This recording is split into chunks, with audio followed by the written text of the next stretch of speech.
Alright, here's a recording of my test experiment of my Cavalier build, which is spear and crossbows. This is a Cordy spinner build designed for PvP. I will be getting a mythic or heroic, what it's called? Yeah, heroic spear, but I will be using Belander's passive. The reason being is because of the vacuumy suck ability from it. That is literally all we care about. The fact that it will fear everybody in the process as well just adds to survivability because I will not be using an SNS.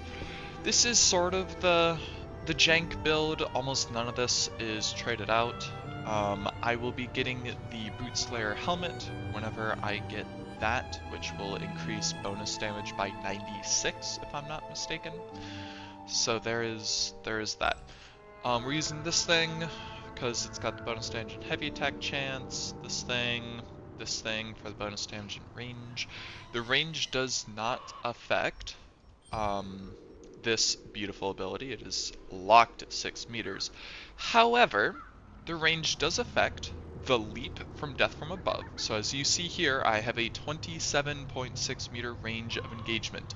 I can dive the back line safely to Cordy spin this. I don't need an SNS to try and push through.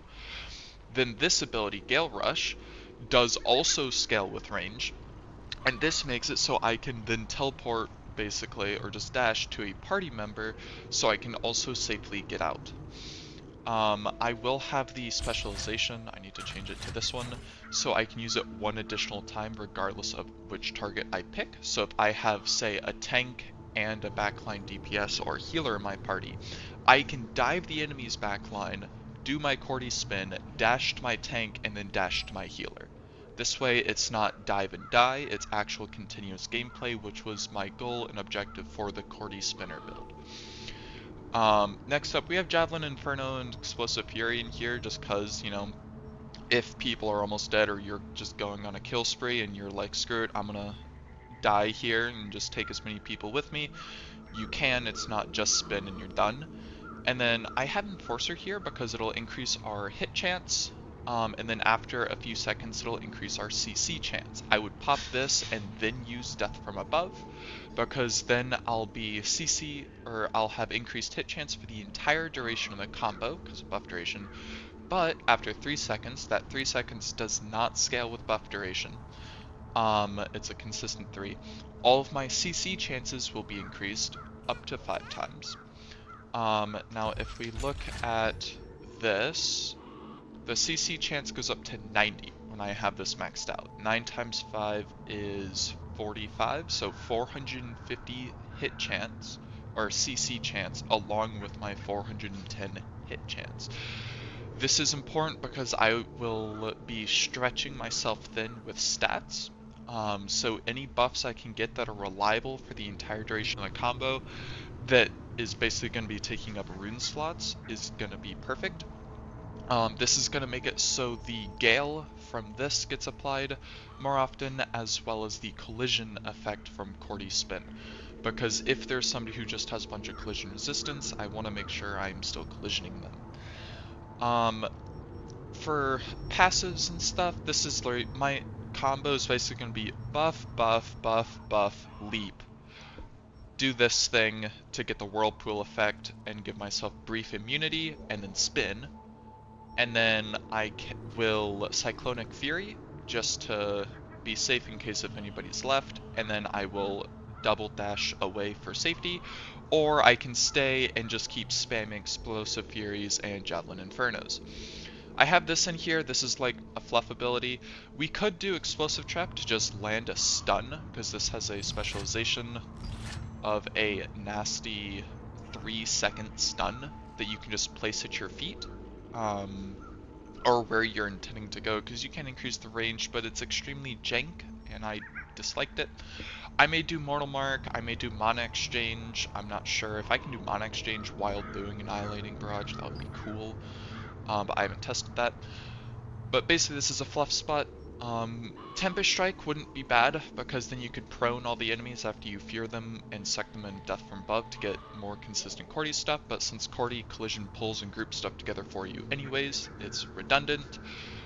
We could do another dash, to try and dash away, so then we could dash to an enemy player and then dash to a teammate kind of thing. This is just a flex spot to better fit your playstyle. We are using the Spear's block because it's saying if we defend against a Fury attack while stationary, it deals the damage to targets within attack range, which makes me think that every time I block a Fury attack, it will do that damage to everybody within my attack range, which, if I look at my stats here, we have a 6-meter range. So if it just does massive AoE damage continuously, if say somebody didn't get vacuumed in or whatever, and we can just block, then that would be an interesting way to help finish off the Cordy cluster. We do have Blood Leech Aura because it'll do additional AoE damage along with a bit of sustain for the Blood Leech. I do have the Blood Leech specialization on there for just more healing because we don't have SNS block chance. For Enforcer, we also have the shield health, by the way.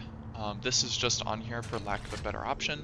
There isn't really anything good there. We can just do this and then call it a done day and just slap this on there, which is probably what I will do. Yeah, that's not bad. Anyways, that is basically the gist of this build. Selfless Diffusion, we have this. It does this on top of the normal thing, which is why I'm using it. And then Ignore Directions, so this way we always have stat advantage when we do our stupid spin. Nimble Leap does Whirlpool. For those of you who don't know how this works, is we use Nimble Leap, we become immune to Bind, Collision, Sleep, and Stun for half a second. So doink, and Whirlpool is this blue circle on the ground. While I'm in that Whirlpool,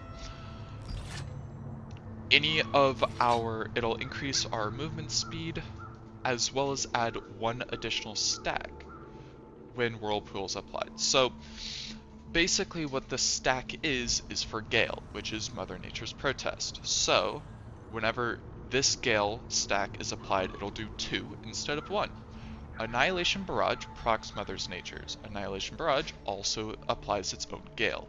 This means I will be applying 4 Gale stacks per hit with Annihilation Barrage. This is how we get like 60 something Gale stacks to make it explode 2 to 3 times per person with a Cordy Spinner. So basically we do our combo to initiate, Nimble Leap, Spin. And we just pray to the heavens that nobody stuns us or interrupts us, which is why we use the immune, Bind, Collision, Sleep, and Stun. Basically all the horrible things except for Petrify or Fear. Which Fear, I'm not too worried about another Javelin or Spear player using Death from Above on me, and the time it takes for me to start Cordy spinning, as the windup would be like my spin is over by then anyways. And Petrify is literally just staff users. So if I really cared about making this build just spin and then done, then I would just build Petrification Resistance, because I'm immune to the others, and I just don't care after that. Obviously, if I have a teammate with a Cordy Wand, that would solve that problem as well. So without further ado, I'm going to just display what this does. Oh yeah, this is like no artifacts still, and runes are not properly set up. These are old runes that are not like, this is set up for like a tank. So like, yeah. Ideally, I will be running bonus damage for the rune synergy for this. I don't care about the boss bonus damage, I only care about the 24 bonus damage here, because that's another 28 bonus, or 48 bonus damage that I'll be able to get. I'm pretty sure the bracelet has bonus damage too. Yeah, max HP bonus damage. And something I should probably bring up, because you will notice it, I do have Time Bomb in here. This is because the Spear's ability, this one, counts as control. So this will proc Time Bomb, suck them in, and then fear them. And then with Cordy's spin, it will also make it so we can just vibe and keep them grouped up.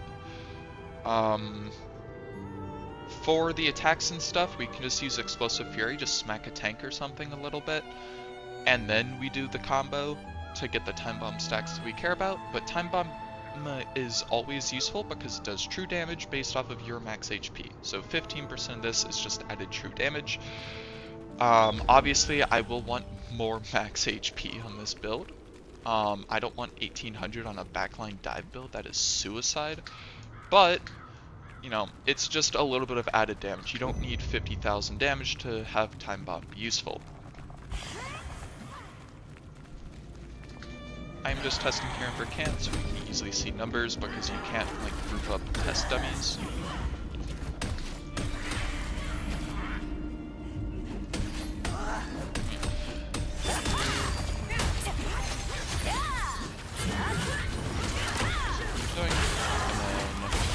This, you can see the HP just absolutely chunks. I messed up the combo. I did not use Nimble Leap that time.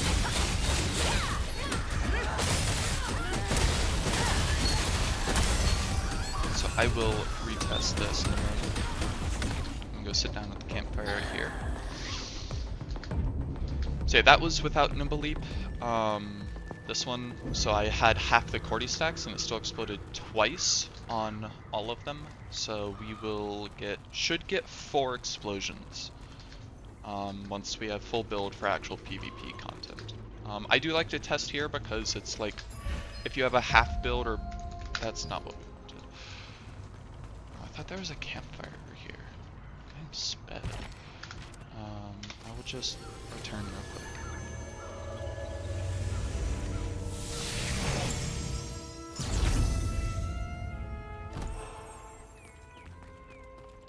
It seems we have a special visitor. All is according to Einar's will. Is it really this hard? Am I like missing something? I never realized it was this hard to heal. I thought a healer is a DPS. For those of you wondering, if you don't know me, I am a healer main. I literally have only played healer in this game, or tank, so... Take a gander at our ingredients. And we can't even sit down with that. How does one go about healing? The arena. We can go to the arena. Wow, this is a bit of a train wreck part of the video. I will probably add a message in the description of this video saying when to skip. If you don't want to wish my, or if you don't want to listen to my rambling of this part of the video. Where is the thing? There, healing sensor. Okay. Now to try this again. Also, we are trying to kill people with, or enemies with, like 160,000 HP with bonus damage. I consider that if I can kill these things with bonus damage, then you should be able to kill some backline squishies with bonus damage. Maybe not a tank, but PvP stats go burr sometimes.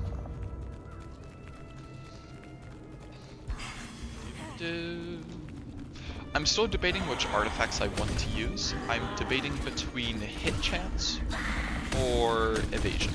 Because I do want to do a bit of evasion with this build. And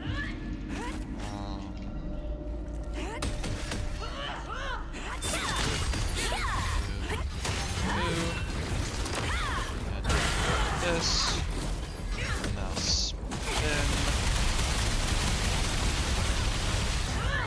That did way more damage that time. And we do have quite a bit of healing because of the masteries I'm using with Spear. And as you can see the damage difference there, we killed them and lost almost no HP. Granted, they didn't die to the spin, but spin is not properly set up, and I'm pretty sure we don't even have a helmet equipped. So, all in all, I'd say it's not bad. I will need to look into mana management, but that is entirely because of this beautiful ability. But if you look, it says not benefited from mana cost efficiency. So max mana and then mana regen is basically the only way that this build is gonna function. So I will be looking into that. Ranged hit chance, ranged critical hit chance. Oh, I know what that is. That's a passive because we're below 30% mana or something. Anyways, that is the introductory video as to my initial thoughts with the Cavalier dive bomb build for Cordy spinning. I'm gonna quickly test the block to see if it is like continuous AoE damage. This is continuous AoE damage for 5 hits or whatever, so you can use this into the combo as well. I would probably use this and then use this, all things considered.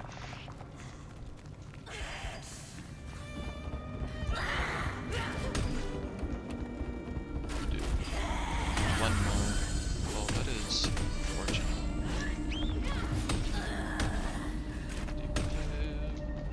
Should probably test this in a different location, but